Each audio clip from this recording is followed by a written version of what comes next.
Nah, saudara, pada hari ini, sepanjang hari ini saya khotbah seri. Saya memberikan judul menerima yang terbaik dari Tuhan. Di ibadah pertama, saya berbicara mengenai firman. Seringkali kita ini mengabaikan sebuah pewahyuan yang luar biasa daripada Yesus. Yesus mengajarkan bahwa firman itu sebuah benih. Kalau kita ini berhasil menanam sebuah benih itu, yaitu firman dalam hati kita, saudara, tidak peduli Anda itu kurang berbakat, tidak peduli apakah Anda itu nggak punya kelebihan di dalam hidup ini, tidak peduli bahwa talenta Anda itu nggak banyak atau pendidikan Anda nggak tinggi. Kalau Anda bisa menanam firman itu dalam hati Anda, saudara, Anda akan mengalami terobosan, mengalami buah dalam kehidupan Anda. Anda kalau mau lengkapnya, Anda bisa mendengarkan pesannya. Di ibadah kedua, saya bicara mengenai mimpi. Tahukah saudara bahwa mimpi itu membentuk hidup kita? Tuhan itu menciptakan kita nggak seperti binatang. Tuhan menciptakan kita serupa dan segambar dengan Tuhan. Tuhan itu menciptakan segala isinya karena Dia itu memimpikannya, merancangnya, mendesainnya. Itu sebabnya Tuhan memberikan kita kapasitas juga untuk bermimpi. Dan mimpi itu membentuk hidup kita. Gak ada yang namanya orang besar. Yang ada adalah orang biasa yang bermimpi besar. Karena mimpinya besar, dia menjadi orang besar.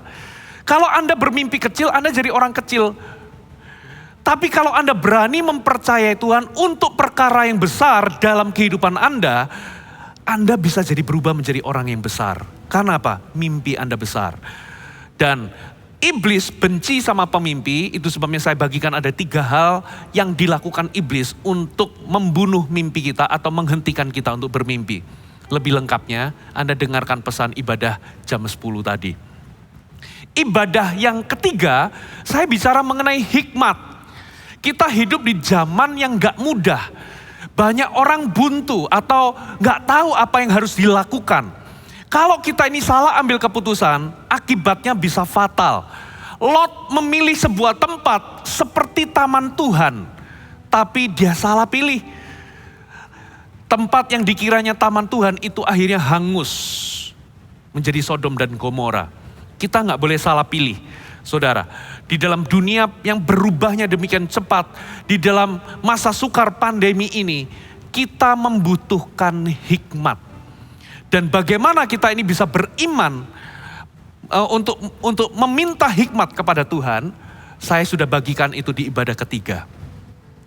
Dan di ibadah nanti malam, saya akan bagikan mengenai pengenalan. Dan untuk ibadah ini, saya bagikan mengenai iman. Katakan iman. Coba kita buka sama-sama di 1 Samuel 17, kita baca di ayat 23 sampai 24. 1 Samuel 17 ayat 23 sampai 24. Sedang ia berbicara dengan mereka, tampillah maju pendekar itu. Siapakah dia? Goliat. Namanya Goliat, orang Filistin dari Gad, dari barisan orang Filistin. Ia mengucapkan kata-kata yang tadi juga, dan Daud mendengarnya. Ayat 24. Ketika semua orang Israel melihat orang itu, lingkari kata-kata semua orang Israel melihat orang itu, Goliat maksudnya. Larilah mereka daripadanya dengan sangat ketakutan. Jadi Goliat itu secara fisik tubuhnya itu tinggi besar, seperti raksasa. Itulah sebabnya Goliat itu dikatakan sebagai raksasa. Dan menakutkan. Dan apa yang terjadi ketika semua orang Israel melihat Goliat, katakan melihat Goliat. Mereka dikatakan mereka semua lari daripadanya dengan sangat ketakutan. Jadi dengan kata lain, saudara, apa yang kita lihat itu bisa berbahaya. Ketika orang-orang Israel melihat Goliat, mereka jadi ketakutan. Nah, salah satu strategi iblis untuk menggoyang iman kita, untuk meruntuhkan iman kita adalah dengan cara, saudara, dia menggunakan sesuatu yang kita bisa lihat. Jadi iblis itu memakai apa yang kita lihat untuk meruntuhkan iman kita.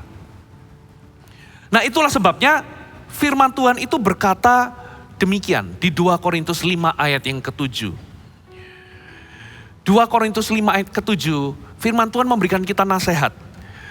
Hidup kami ini, sebab hidup kami ini adalah hidup karena apa saudara? Percaya. Bukan karena apa saudara? Melihat. Versi mudah dibaca itu diterjemahkan dengan kata-kata seperti ini. Kami hidup berdasarkan iman, bukan berdasarkan yang kami lihat. Versi The Passion Translation dikatakan, for we live by faith, not by what we see with our eyes. Kita ini hidup dengan iman kita, bukan dengan apa yang kami lihat dengan mata kita. Karena seringkali apa yang kita lihat itu iblis pakai untuk mengguncang atau meruntuhkan iman kita. Saudara, itulah sebabnya kita perlu untuk hidup dengan iman, bukan dengan apa yang kita lihat. Amin saudara. Nah saya mau tanya, kenapa sih orang Israel itu gagal masuk? Kenapa saudara gagal masuk ke Kanaan? Simple saudara, kalau Anda baca di dalam sejarah, dalam Alkitab, orang Israel itu gagal masuk Kanaan, itu gara-gara begini loh. Tuhan itu memerintahkan Musa untuk mengutus 12 pengintai. Untuk mengintai tanah Kanaan, tanah yang Tuhan sudah janjikan untuk mereka masuki. Di dalam pengintaian itu singkat cerita, mereka itu akhirnya pulang. Ya, ternyata dari 12 pengintai itu terbagi menjadi 2 kubu. Yang satu adalah kubu mayoritas, isinya 10 orang. Yang satu kubu minoritas, isinya 2 orang, yaitu Yosua dan Kaleb. 10 orang ini kembali, mereka ngomong begini, memang tanah ini adalah tanah yang subur, tanah yang baik. Tapi di situ kami melihat ada raksasa. Lebih tepatnya coba kita baca sama-sama Bilangan 13 ayat 31 sampai 33. Coba kita baca sama-sama ya. Bilangan 13 ayat 31. Tetapi orang-orang yang pergi ke sana bersama-sama dengan dia berkata, kita tidak dapat maju menyerang bangsa itu karena mereka lebih kuat daripada kita. Jadi 10 orang ngomong begini, kita gak bisa maju. Kita gak mungkin masuk menyerang bangsa itu. Mereka lebih kuat dari kita. Juga mereka menyampaikan kepada orang Israel kabar busuk tentang negeri yang diintai mereka dengan berkata, negeri yang telah kami lalui untuk diintai adalah suatu negeri yang memakan penduduknya, kanibal maksudnya. Dan semua orang yang kami lihat di sana adalah orang-orang yang tinggi-tinggi perawakannya. Juga kami lihat di sana orang-orang raksasa, orang enak yang berasal dari orang-orang raksasa. Dan kami lihat diri kami seperti apa saudara? Belalang. Dan demikian juga mereka terhadap kami. Nah, kenapa orang Israel gagal masuk Kanaan? Singkat cerita 10 orang ini datang, 12 orang datang, terjadi 2 kubu, 2 kelompok. Yang 10 ngomong begini, kita gak bisa menyerang bangsa ini. Mereka lebih kuat. Memang subur sih tanahnya, tapi di situ orang-orangnya itu lebih kuat dan kanibal semua. Bahkan tinggi-tinggi perawakannya itu yang normal tinggi-tinggi. Belum lagi yang keturunan raksasa. Kami seperti belalang. Nah perhatikan, akhirnya 10 pengintai ini berhasil meyakinkan semua orang Israel. Dan akibatnya apa? Mereka semua bersungut-sungut kepada Tuhan. Mereka disuruh maju, tapi mereka tidak mau maju. Mereka mencobai Tuhan, mereka ngomong sama Tuhan, kami pasti mati nanti. Dan akhirnya apa yang terjadi? Seperti apa yang mereka katakan terjadi. Tuhan mendisiplin mereka dengan apa? Menunda atau memperlama mereka berada di padang gurun. Yang harusnya cuma 2 minggu, jadinya 40 tahun. Kenapa 40 tahun? Karena Tuhan ingin membersihkan satu generasi yang tidak percaya ini. Saudara, Sementara Yosua dan Kaleb berkata, kita pasti bisa mengalahkannya. Kita pasti bisa mengalahkan mereka. Karena apa? Ada satu terjemahan itu ngomong, kita pasti akan menelan mereka. Jadi ternyata begini, mereka itu, orang Israel itu melihat Kanaan, mereka itu melihat raksasa. Sementara Yosua dan Kaleb melihat Kanaan, itu seperti melihat roti. Ada satu terjemahan itu ngomong gini, kita akan telan mereka seperti roti. We eat them like a bread. Kok bisa ya, yang dilihat sama tanah Kanaan, tapi kok bisa beda responnya. Nah ternyata ini penyebabnya. Coba kita buka Lukas 11 ayat 34.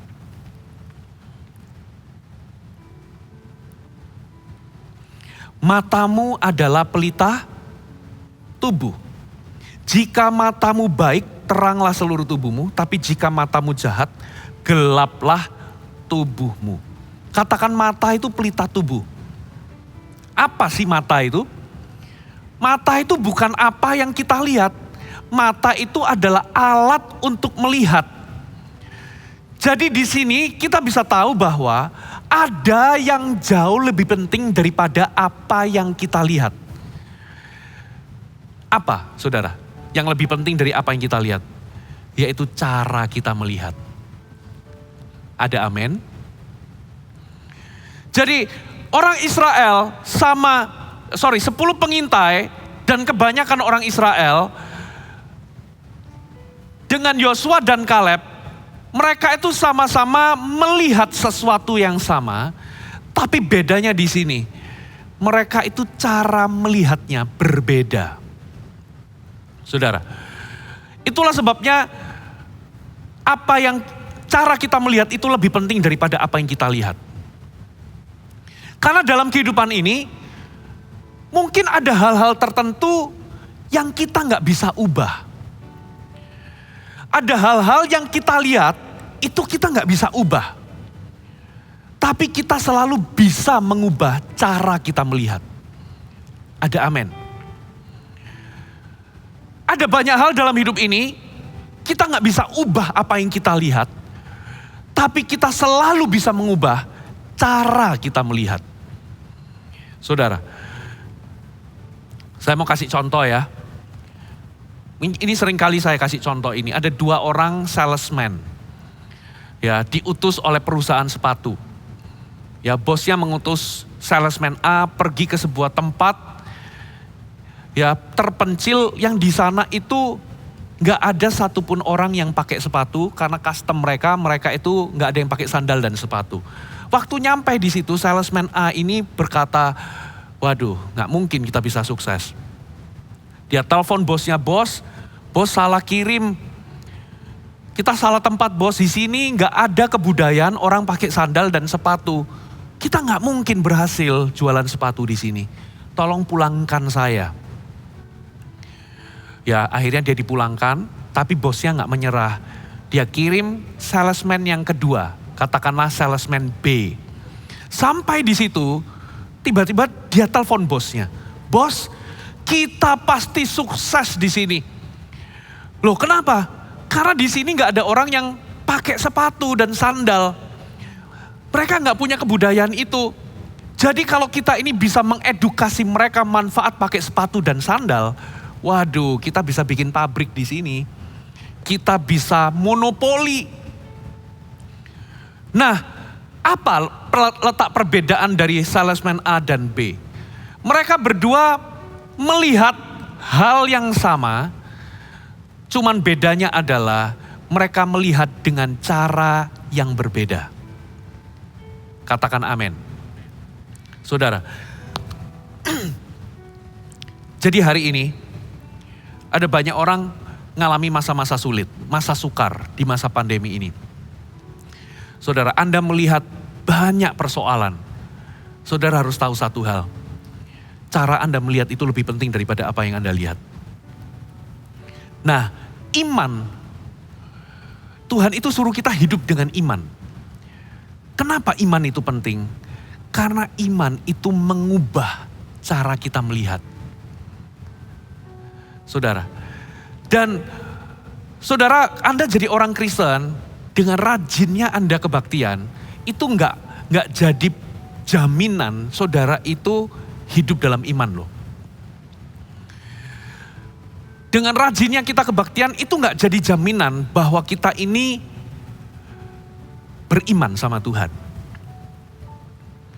Kita waktu doa, ya, waktu kita berdoa atau waktu kita ketemu seperti dalam kebaktian, iman kita mungkin bisa menyala-nyala. Tapi begitu kita keluar dari ruang doa kita ketemu sama realita, sama persoalan, dan itu real, saudara, kita bisa kehilangan iman.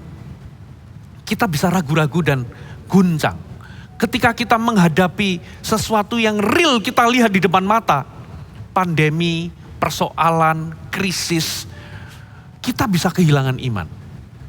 Nah, itulah sebabnya bukti bahwa kita beriman adalah kita berubah cara melihatnya. Bukti bahwa saudara hidup dalam iman adalah Anda mengalami perubahan cara pandang. Katakan perubahan cara pandang. Saya mau buktikan ya.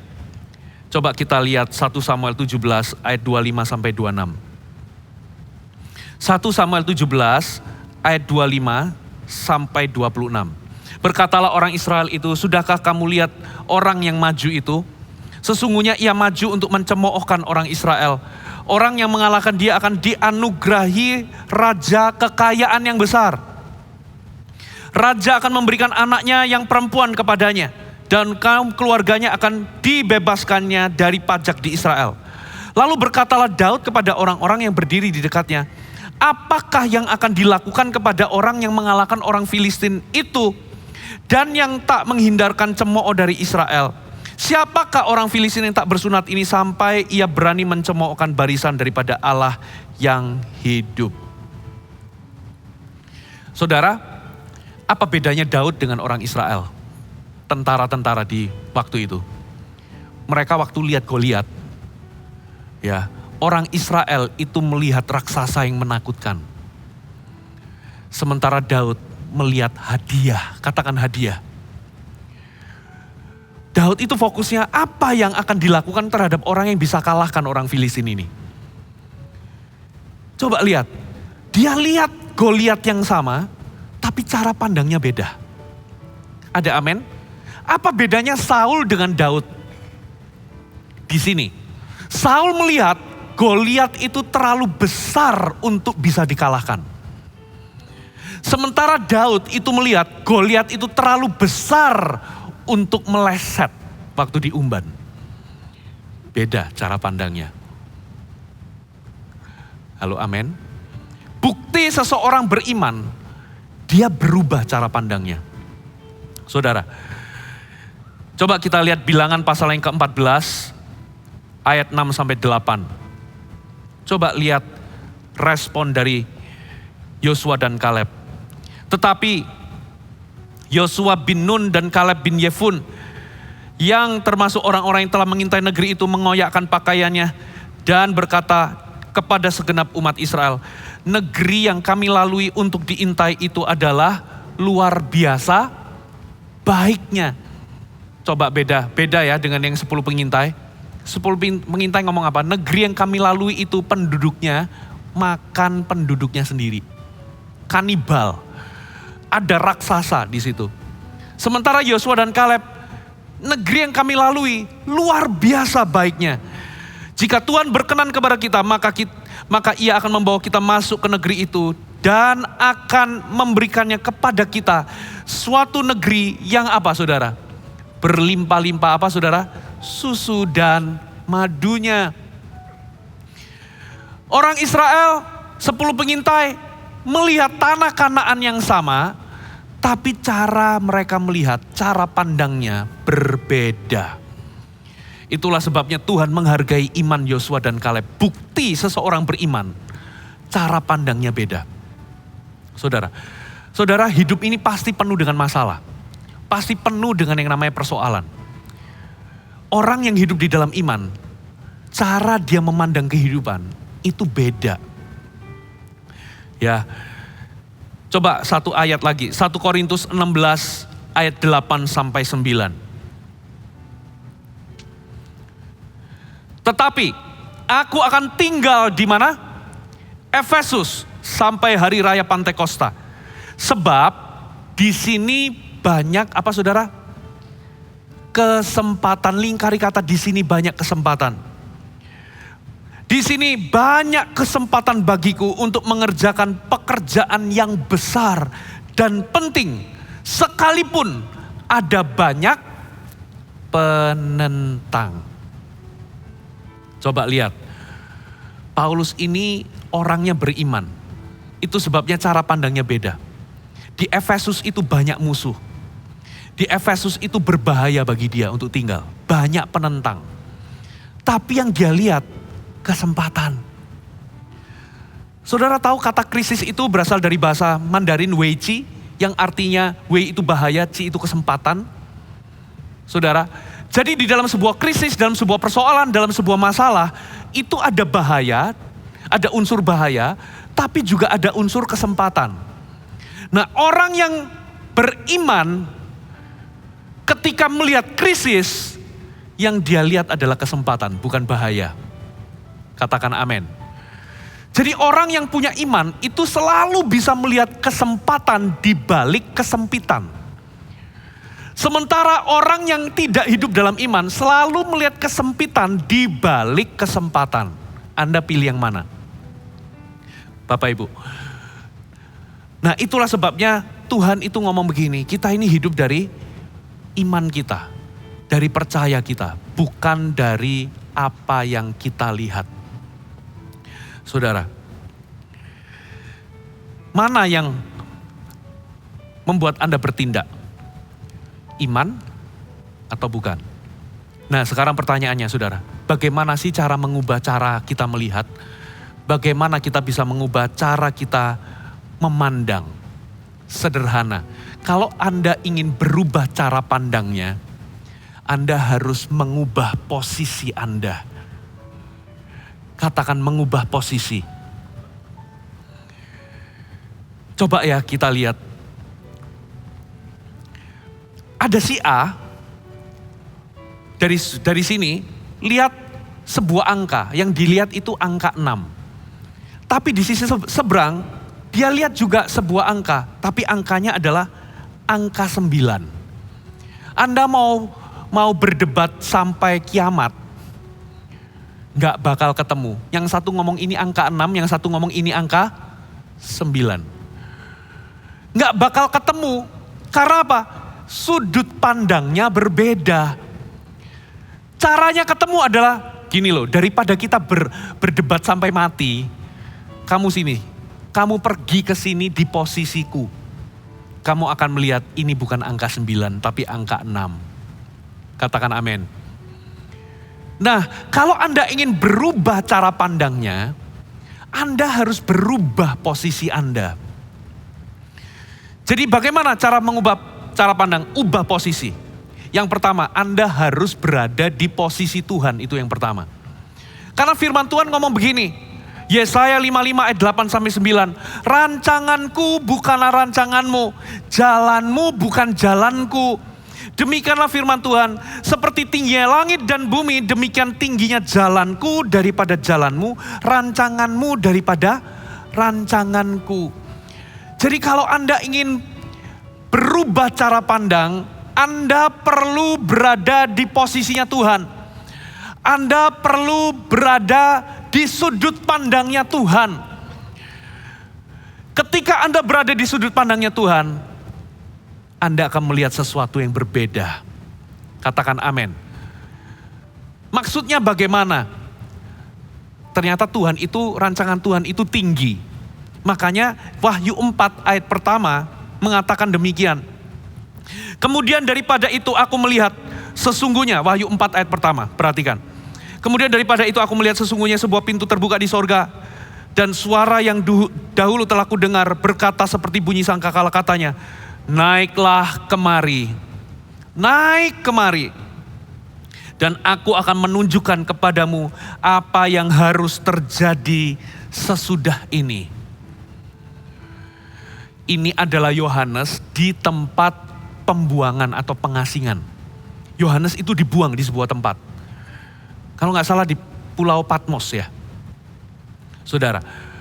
Nah, saudara, ketika dia itu disuruh naik sama Tuhan, waktu dia naik, dia melihat sesuatu yang berbeda. Waktu dia di bawah, dia itu melihat bahwa dirinya itu dibuang, diasingkan. Tapi waktu dia naik ke tempat Tuhan berada, naiklah kemari, dia melihat Tuhan itu menunjukkan apa yang Tuhan kerjakan. Halo, amin. Di dalam persoalan dan problem kita juga sama.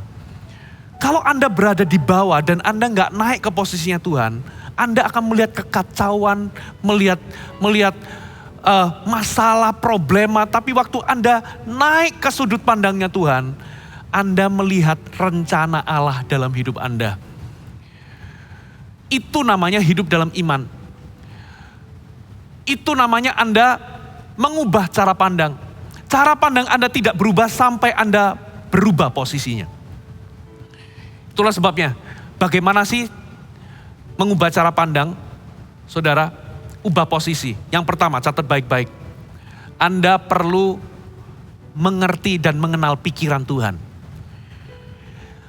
Selalu selaraskan setiap situasi yang Anda hadapi, selaraskan dengan pakai kacamata firman Tuhan.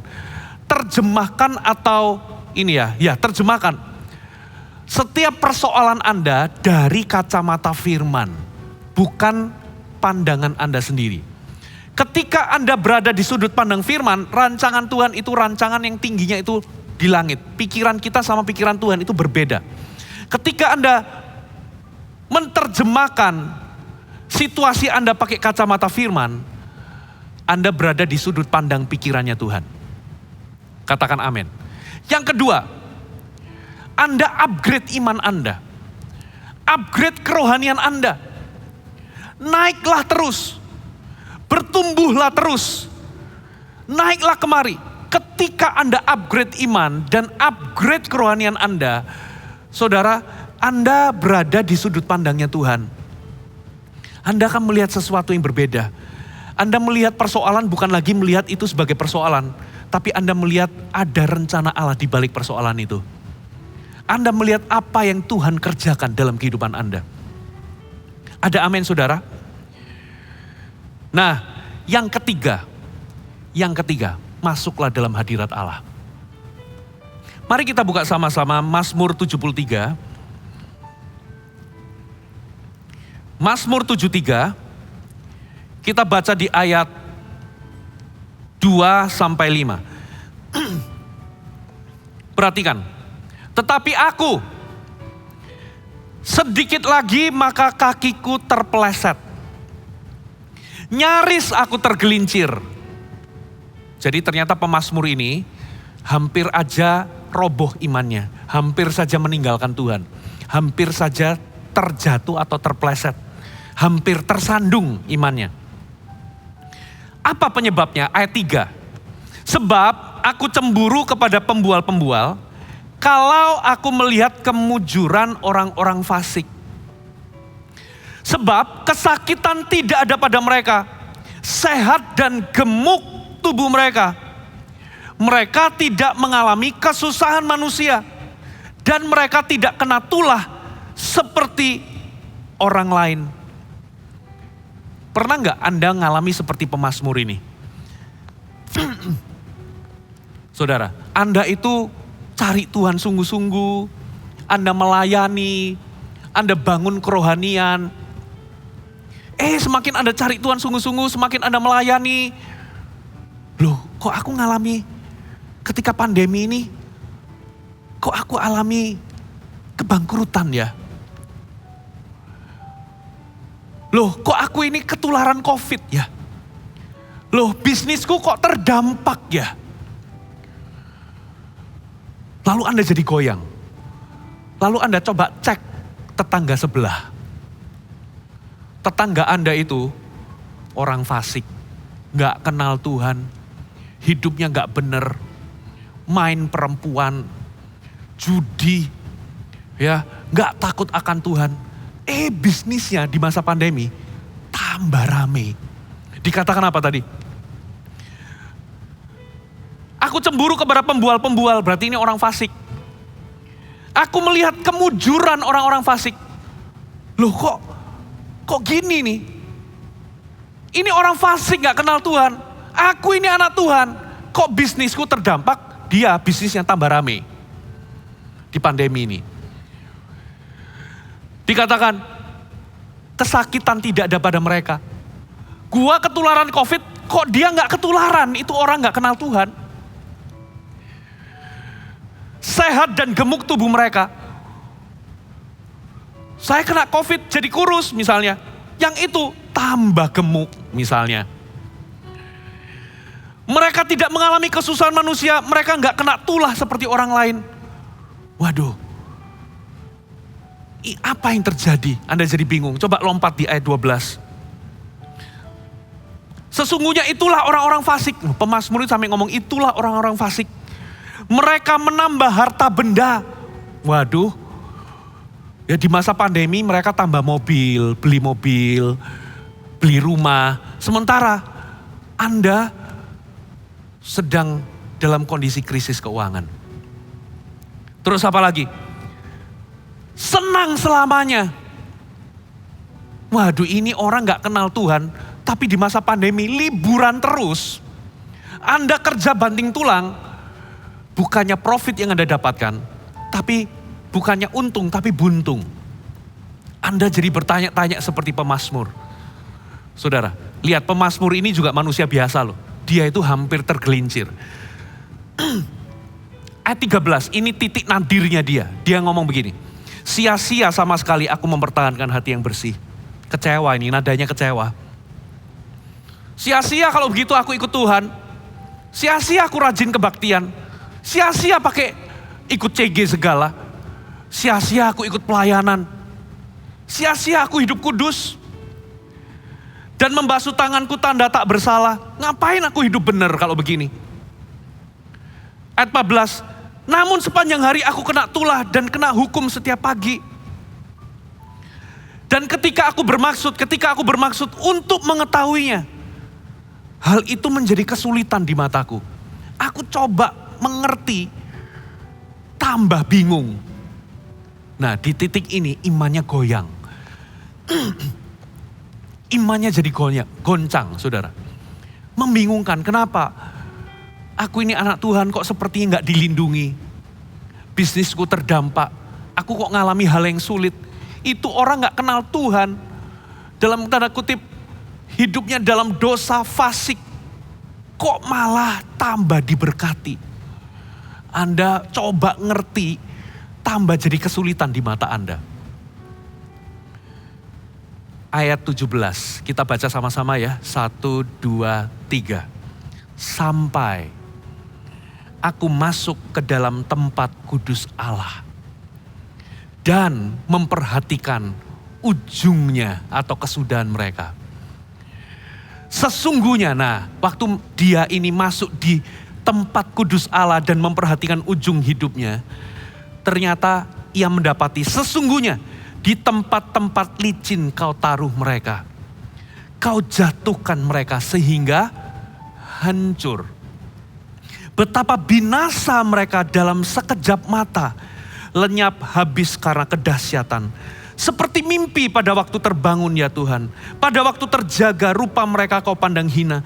Ketika hatiku merasa pahit, buah pinggangku menusuk-nusuk rasanya. Aku dungu dan tidak mengerti. Seperti hewan, aku di dekatmu. Katakan aku di dekatmu. Jadi pemazmur ini seperti pergumulan kita. Ketika masa pandemi datang, masa krisis datang, bisnisnya terdampak, ekonominya terdampak, bahkan dia juga tertular COVID. Saudara, ia alami banyak kesulitan. Sementara dia lihat tetangganya yang gak kenal Tuhan yang fasik, senang-senang, liburan, hartanya tambah banyak, tokonya tambah menjadi-jadi, tambah diberkati, asetnya, propertinya tambah nambah. Mereka seperti nggak kena tulah. Waktu dia berusaha untuk mengerti tambah bingung. Lalu dia sampai di titik sia-sia aku ikut Tuhan. Udah gak usah cg-cgian, gak usah pelayan-pelayanan. Gak usah Tuhan-Tuhanan. Kalau memang Tuhan seperti ini, udah percuma aku hidup kudus, hidup suci. Kalau toh ternyata sama saja, dia kecewa. Tapi kecewanya gak berlangsung lama. Kenapa? Dikatakan sampai aku masuk ke tempat kudusnya. Sampai aku masuk ke hadirat Tuhan. Dan di situ sudut pandang Tuhan berbeda dengan sudut pandangku. Ketika aku naik ke sudut pandangnya Tuhan di dalam hadirat Allah. Oh, ternyata baru tahu. Ternyata apa yang mereka nikmati cuma sementara. Ternyata apa yang mereka nikmati itu cuma sebentar seperti mimpi. Dalam sekejap mereka hancur. Oh, ternyata ini temporary. Oh, ternyata di dalam apa yang mereka nikmati nggak ada berkat Tuhan. Karena apa? Di ujungnya ada susah payah. Di ujungnya mereka hancur. Nah, di titik ini kalau Anda nggak masuk ke hadirat Tuhan, Anda akan meninggalkan Tuhan. Di titik ini, kalau Anda nggak masuk dalam hadirat Tuhan, Anda nggak akan melihat sudut pandangnya Tuhan. Hari ini ya, ada banyak loh orang itu masih percaya bumi itu datar. Saudara, kenapa ada banyak orang percaya bumi itu datar? Simple. Saudara, jarak pandang manusia, saya catat di sini, manusia itu hanya bisa memandang paling jauh itu 5 kilometer. Dengan tinggi sekian. Jadi dengan dia berdiri di muka bumi, dia itu hanya bisa melihat 5 kilometer. Sedangkan keliling bumi, panjangnya itu 40.000 sekian kilometer. Makanya kemanapun dia pergi, bumi itu kelihatannya lurus. Karena dia cuma cover 5 kilo. Makanya orang percaya bumi itu datar tuh, saya lihat itu datar bukan bulat. Karena Anda berdiri di bumi, tapi coba Anda naik Apollo. Anda pergi ke angkasa sana. Saudara, sudut pandangnya jadi berbeda. Katakan amin. Anda gak lagi lihat bumi itu datar. Anda melihat bumi itu bulat. Ada amin? Jadi pandangan kita ini terbatas, saudara. Kalau kita hanya melihat 5 kilo, iya ya, percuma ikut Tuhan. Kok jadi begini? Anda soalnya nggak ada di sudut pandangnya Tuhan. Coba kalau Anda naik, lihat sudut pandangnya Tuhan. Anda akan melihat sebuah pemandangan yang berbeda. Anda nggak lagi curiga sama Tuhan, Tuhan itu jahat dalam hidupku. Tuhan itu mengutuk aku, gak melindungi aku. Enggak, saudara akan melihat bahwa Tuhan itu baik. Dia itu pelindung, dia itu orang yang suka memberkati. Katakan amin. Rencananya itu lebih besar, pikirannya lebih besar daripada pikiran kita. Nah, itulah sebabnya. Saudara, ada yang lebih penting daripada apa yang kita lihat. Yang lebih penting adalah cara kita melihat. Yang terakhir, saya tutup dengan ini. Coba kita lihat 2 Korintus 12 ayat 7 sampai 10. Anda belajar sesuatu, amin? 2 Korintus 12 ayat 7 sampai 10. Dan supaya aku jangan meninggikan diri karena penyataan-penyataan yang luar biasa itu, maka aku diberi suatu duri di dalam dagingku, yaitu seorang utusan iblis untuk menggocok aku supaya aku jangan meninggikan diri. Tentang hal itu, aku sudah 3 kali berseru kepada Tuhan, supaya utusan iblis itu mundur daripadaku. Tapi jawab Tuhan kepadaku, cukuplah kasih karuniaku bagimu, sebab justru dalam kelemahanlah kuasaku menjadi sempurna. Sebab itu terlebih suka aku bermegah atas kelemahanku, supaya kuasa Kristus turun menaungi aku. Karena itu, perhatikan, ayat 10 ini terjadi shifting. Awalnya dia melihat duri dalam daging itu sesuatu yang dia ingin hindari. Dia berdoa 3 kali supaya utusan itu mundur. Betul ya? Tapi begitu dia dengar suara Tuhan, waktu Tuhan ngomong cukuplah kasih karuniaku, di dalam kelemahan kuasaku sempurna, tiba-tiba di ayat 10, dia ngomong begini, karena itu aku senang dan rela. Di dalam apa saudara?